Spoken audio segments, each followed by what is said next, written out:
The stories shared on the Busy Baddies are submitted by real listeners and are intended for entertainment and discussion purposes only. To protect the privacy of everyone involved, all names, companies, and identifying details have been changed or omitted. Any resemblance to real people or events are purely coincidental. We believe in keeping it real while keeping it respectful. Thank you for sharing your experiences and for trusting us to spill the tea with care. This isn't about busy work, it's about power, proximity, and what really happens behind the scenes. Welcome to the Busy Baddies, where assistants speak freely, boundaries get tested, and professionalism meets real life. I'm Michelle, EA to a Fortune 150 female CEO breaking glass ceilings. And plot twist, she's back! And I'm Mel. That's right. I'm back in the EA seat supporting another CEO, making power moves, and creating space at the table for all of my people. And in season 2, we're saying the things you've only ever said to your work bestie. We're bringing bigger stories, bolder takes, and the real talk that keeps this community thriving. Let's get into it.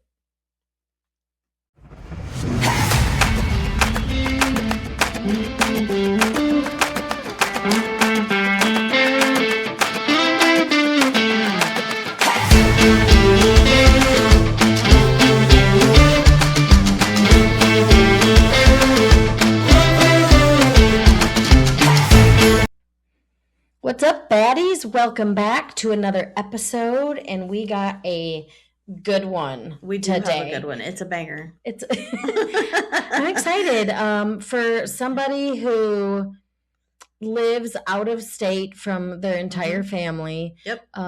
Has no sisters. Yes.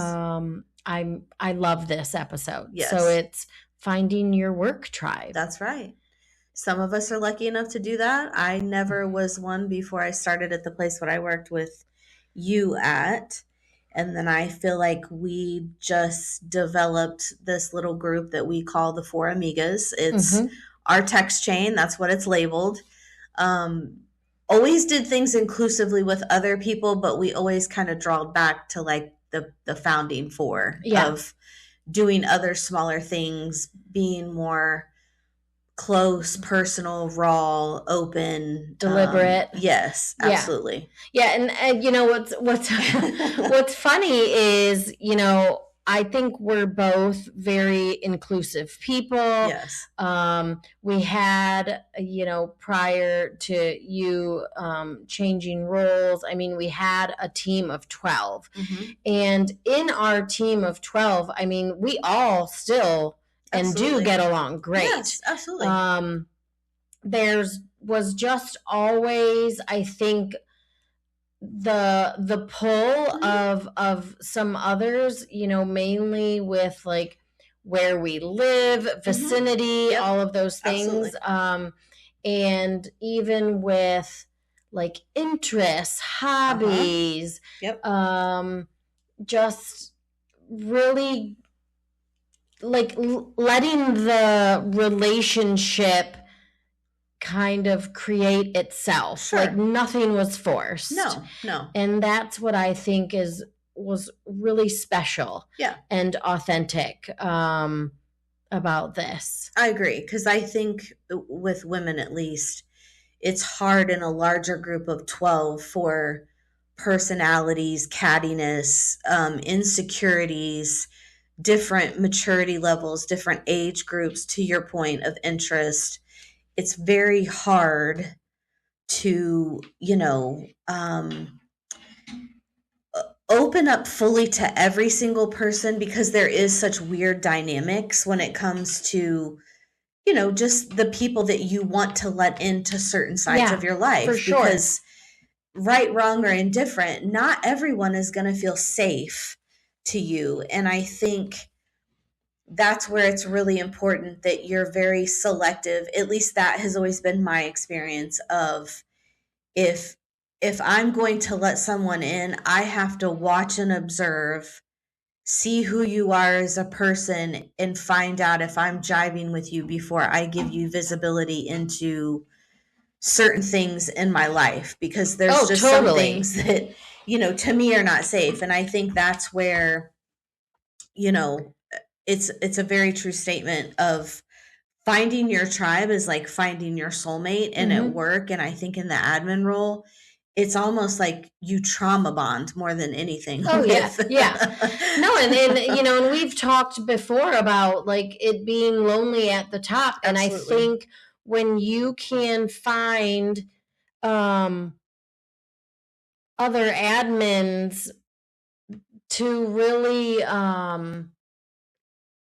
like let your guard down, Sure. be yourself, Yep. like you Especially don't. with the people that we support at the level, right? Yeah, It's very hard. I want to be able to have meaningful, open conversation and not only feel like, I'm being heard, Sure. but I also need to know that like I can trust the people that I'm talking to about like work stuff. And obviously we're not talking about confidential things that we should not be talking about. No. But it's just one of those things that I've been super fortunate to have found. Absolutely. And I will say, you mentioned our text thread being the four Amigas. So when you left us, I had to rename our Teams group chat to 3. It's now 3 Amigas Boo. Well, you could have like honorary nominated a 4th into the thing, but then we would be the 5 outside of that. Yeah. But no, I think it's really important in a role like what we have, because this role can feel so isolating, and other admins are the only people who truly get what you do. Yeah. The troubles that you go through, the things that panic you, that keep you up at night, that like all the things. Like I think about what the things that we talk about, and it's always we're bouncing stuff off of someone, or I'm thinking about doing this. What do you guys think about that? And it's like, yes, we're like sisters, but we also like sanity check things on each other. Absolutely. And you can't get that from other people that are not in the day-to-day chaos of what our roles do. I mean, can you take a work situation and talk to somebody who's not an admin? Absolutely. Of course. But you're not going to get, I think, the best outcome. No. And it depends on what I guess you need from the conversation. Yeah. And I think they can help you navigate like leaders that maybe you don't have the visibility or the proximity to, that you may have to reach out to. Like they're also like, you can be raw and honest with them and be like, hey, like working for the CEO, I have the visibility and have worked with this person in the past of these are the watch outs and this is what I would do. Or if there's another person who supports another C-suite person, I've never really interacted with this group of people. Like, what is a good piece of advice that you would give me? And they're going to be raw and honest with you. It's not going to be like, oh yeah, they're a great group of people. Like, you're going to get the unfiltered, like, truth. Which is what we should be giving. Yes. And what I like about our 4 is our backgrounds are different. Very different. Our length of time at our current company, previous, experience.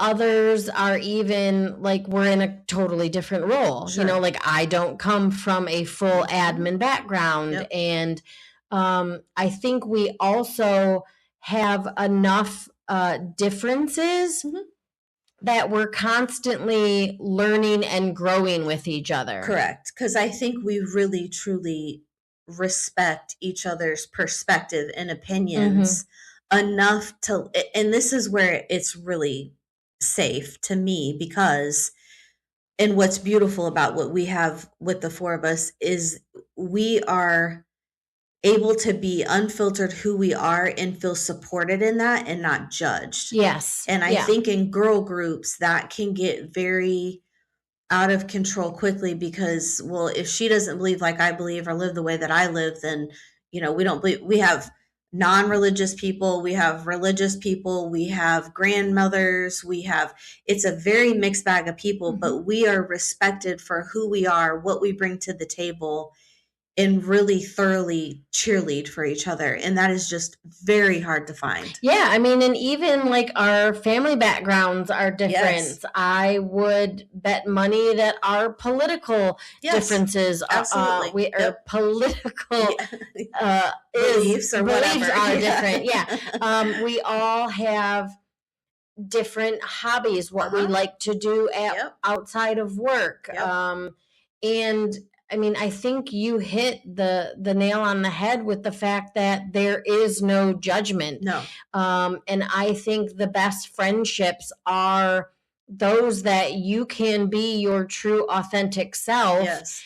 And we don't have to agree 100% in everything that we do in our own lives, but all of that can be put aside and we can see each other as humans, as individuals, as sisters. And, I would drop anything for any one of you, Same. If anything came and was needed. So I think at work, especially as you mentioned, like a female dominated industry, it's really hard to, feel like all of the different personalities and, just being a female. And we all know what goes along with that, our moods, all of the things, you could just be having a really bad day. And to know that you look forward to seeing, those people at work and we spend so much time at work that I think if you haven't found some sort of a work tribe, maybe you're doing something wrong. Yeah, and I think that's where the idea too came to Michelle and I for the Right Hand Network is we have found something so wonderful and we want other people to find that. Even if it's not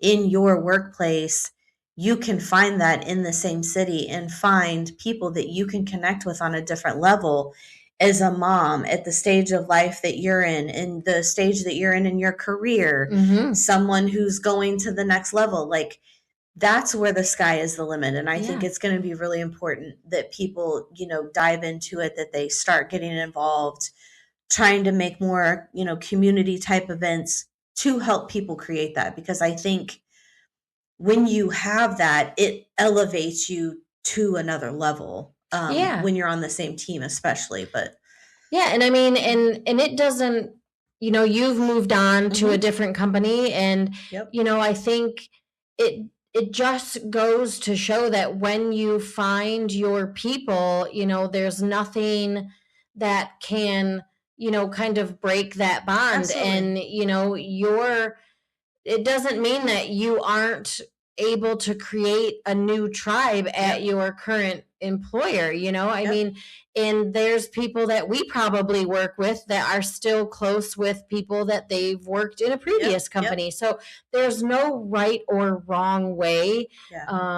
It's just, I think, really important to just find a group of people that can really support you, help you shine, is wanting the best for you as you are wanting for all of them. And the sky's the limit.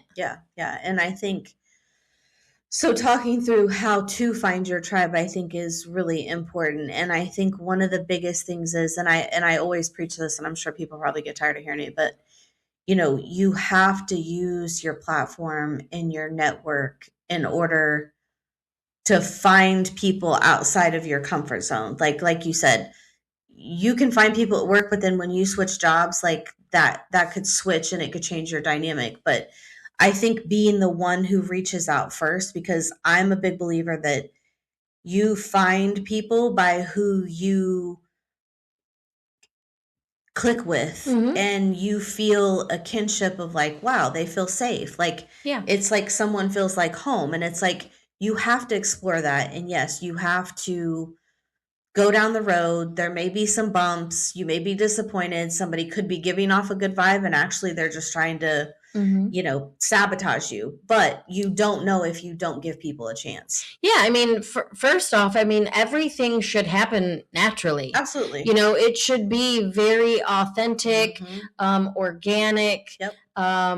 Because I don't think like any of us were like, I only want to be friends with you, you, and you, and that's it, and nobody else is allowed. Like, it's not anything like that.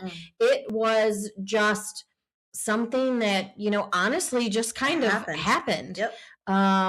And it's been the first in my experience of, I've come from hospitality. So, I mean, I had, back of the house, front of the house. I mean, it was still a very female dominated, oriented kind of a job, in the restaurant industry. And there was nothing like it is.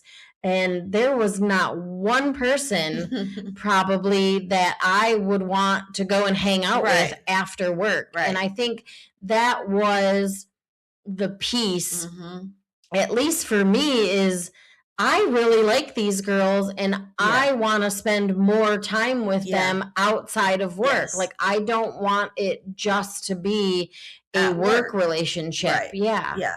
And I think that's tough because I know I can speak for me and one other person in the group that I know that have been deeply hurt by work relationships. Yeah. And when you get cut like that, it's very hard. And that's why I personally have a lot of admiration for this other person, because I saw firsthand what that cut did to her. And it makes you not trust people again. So for her to open up the way that she has, gosh, maybe in the last 12 to 18 months, I have seen a completely different side of her. And I think that it's brought her joy to find and feel safe again around a group of people that, I think she had a deeper, closer relationship with one of the people in the group before you and I kind of got involved in that little twosome. But it was really refreshing to see her be vulnerable and open and willing to even participate in the friend group. And it took her a while to warm up, and rightfully so. Yeah. But that is also another call out I think that's very important, is that you give people space when they need it if you're trying to forge this, this tribe. Yeah. And I mean, and I think even, noticing around you relationships form, and I think that's a wonderful thing. I mean, on my team, I feel like there have come and gone, some other duos, and I think that's great. It's very good. I don't look at it and go, oh my gosh, like that's that's not fair. There they go again, or whatever. I mean, I think it's a wonderful, wonderful thing. Yes, and I then, totally agree. And then you have people who maybe have their tribe and it's outside of work, and they don't want anything to do with that. And I think that is totally fine. Also, I mean, we're all in different stages of life. We all have different circumstances, and I think as long as whatever it is that you're going after is working, and it's not hurting anybody, and it's bringing joy to your life, I mean, I think it's all fantastic. Yeah, because I think, well, I always say, I'm not everybody's cup of tea, and I don't want to be. I mean, I'm sure I'm very off-putting to some people, and that's totally fine, because I don't want to hang out with those people. I don't want to be put into a box to be not too much. Yeah. I want to be exactly who I am. And I think that, again, is where you have to find the right people who make space for you to be, to your point, exactly who you want to be. Yeah. It's not, well, you're being too loud, you're being too vulgar, you're being too disgusting, whatever it is. Like, we just have good, clean fun being exactly who we are. You can tell when someone else is like, I wish you guys would shut the hell up. And you know who you are if you're listening. But I think that that's what's beautiful, is like they let us act a fool, be crazy. Yeah. So it's been very heartwarming, because to your point, always wanted a sister, never had one. Yeah. So to find this group of ladies at this stage of life is like, I count it as an absolute blessing. Yeah. So I highly recommend trying to build your own tribe. Yeah. I mean, and there's nothing better. No. I mean, especially when, I kind of think back to high school and college, and I can't say like I was ever in like the it crowd, Right. but I was friends with everybody. Yes. I had a tribe, if you will, in high school, but moving on to college, I mean, I was a very young mother. I had my son in between my freshman and sophomore year of college, and there was a lot of things I had hoped I would be able to do in college, but that kind of changed everything. Like I really wanted to join a sorority and just do all of the college things. I was the first one in my family to go to college. Yeah. But God had a different plan for me. And so, like I didn't really have the opportunity to build, beyond high school, because, high school's a very small blip in time. Yes. And I know the majority of people, the majority of people are not still talking to the people they went to high school with, especially once, you move states. I mean, I did all of this in Michigan. Yeah. So coming here, like, I felt very alone and didn't really have a set of girlfriends that, I could go shop with, hang out, you and I mean, we go to the gym together, and it's just been so nice and such an add to my life, to my happiness, to my joy, that I couldn't see it any other way. No. And see, I had an opposite experience. From a very young age, I always found girls to be very catty, very mean, very derogatory. High school was probably one of the darkest times, I would say. I had a really good friend. Gosh, maybe we became friends in like elementary. And I did a lot of stuff with her, but I was always one of those people that just latched onto the one person because that felt safe. Mm-hmm. And then in high school, I was a victim of sexual assault, and there was a lot of judgment that came with that. Yeah. People, said that I was this, that I was that, you asked for it, you did this, and like the cattiness and the mean. And I remember, gosh, it was probably my freshman or sophomore year. I was at a local mall and got jumped from girls in high school who were friends with this guy's sister, all because they thought that I was lying. So it's like, I always found women to be very catty and very derogatory and very tear down and not friendly. So I always tended to gravitate towards male relationships because it was like, guys don't worry about that stuff, and they're not judgmental, and they're not this. So it was like, that's what always felt safe. So for me to find this later in life, I think you appreciate it more. Oh, no question. Than never having had that before. Yeah. So for me, I love, a lot of my friends are like, I met some of my best friends in college, and we still hang out. We go on girls trips. And I was like, I do not identify with that at all. Yeah, same. I mean, I went on my first all girls trip. Yes. As our foursome. Yeah. Last weekend. Yep. And, I was so nervous. Yeah. It was the time of my life. Yeah. I mean, it was a really good time. And so I'm looking forward to the next one. Yes. Absolutely. Yeah. It was refreshing to not leave a weekend and be like, oh my God, I can't wait to get away from those people. Like you wanted more. You felt sad when we parted ways. So it was refreshing. It was soul filling. So many laughs. Pictures, memories. I highly recommend, if you can find those kind of people, you can be vulnerable, wake up looking hella crazy, in a cabin where, there's no makeup, no shower, and no heat. We had some, what would you call it? Glitches. unfortunate. Yes. But in all honesty, it just made it even more memorable. More memorable, funnier. Yes. I mean, of course, showing up to my cabin for the first time this season, that the furnace was not working. No, and we all discovered who snored, who has those weird quirky nighttime things. Yeah, no. Who went to bed early, who was the first to get a cup of coffee. Like, there was just a lot of even added things that I didn't know about you guys before this. Like, like, I love these ladies even more. Yeah. So I thought it was good. Highly recommend. But, so just thinking through, how do you find your tribe, which we kind of got into that. And, just, I think the right circle, you'll know when it is. Mm-hmm. I think seek people out, like, to your point. And I think variety is good. I don't think you should always be around people that are like you. Like, I married the complete opposite of who I am. And thank God, because we probably would kill each other. Yeah. You know what I mean? Like, I think that's what works, is the yin and the yang, and the, the we definitely have some yin and yang for sure. Yeah.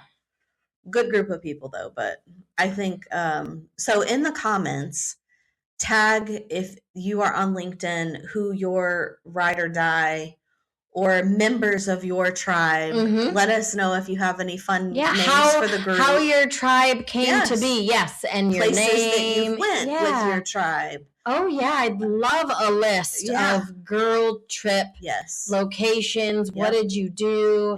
Yep. Did you road trip it? Yes. We talked about taking the train to Chicago. Yep. So again, we'll put it on the Right Hand Network and just open it up for you to share with us who your tribe is, how you came to be, all of the things. Yes, absolutely. All right, so let's end with something fun, and we're gonna guess what our admin love languages are. Yes. And I don't know that if my love language is any different. I think my love language in general remains the same. I think it's transcendent. So anybody who has never read the book, I've not read the book, but I have been exposed to these a lot. Yep. My husband is sadly one of those people who does not believe in all this, as he calls it, hocus pocus BS. But I think that this is very true, because I think every person has a love language of some sort. So just for those of you who don't know, quick game that you can play with some of your coworkers, it's acts of service, words of affirmation, gifts, or quality time.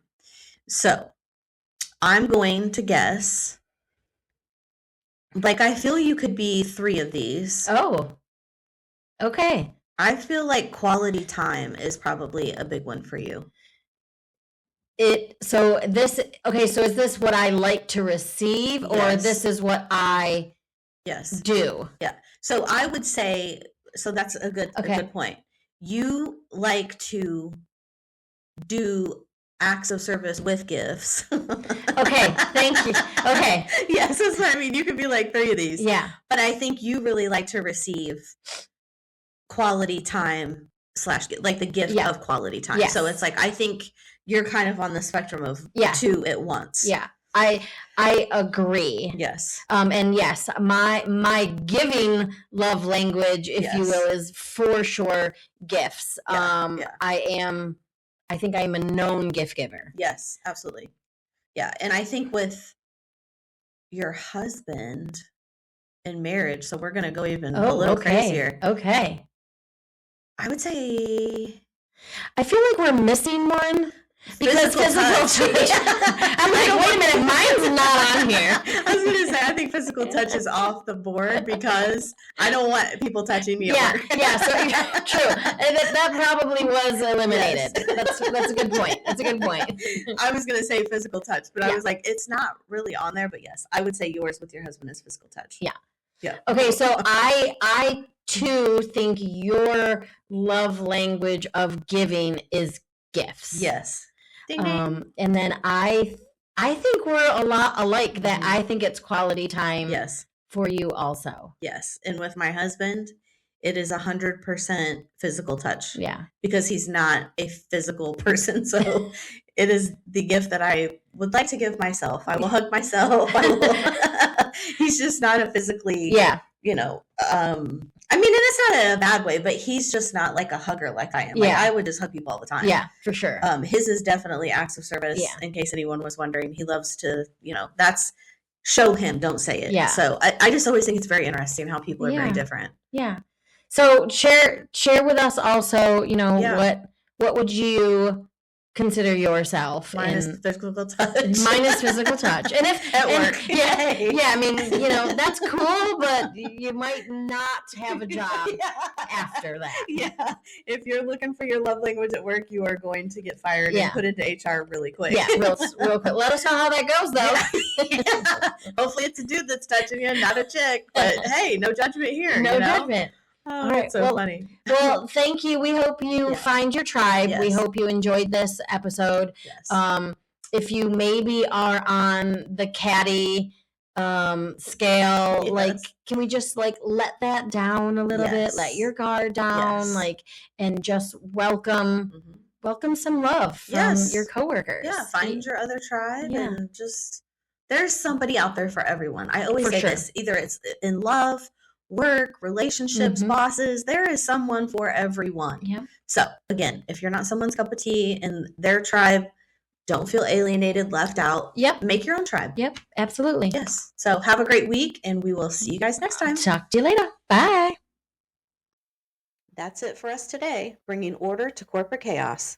Don't forget to like, subscribe, and hit that follow button. Yours truly, Melissa and Michelle, the Busy Baddies.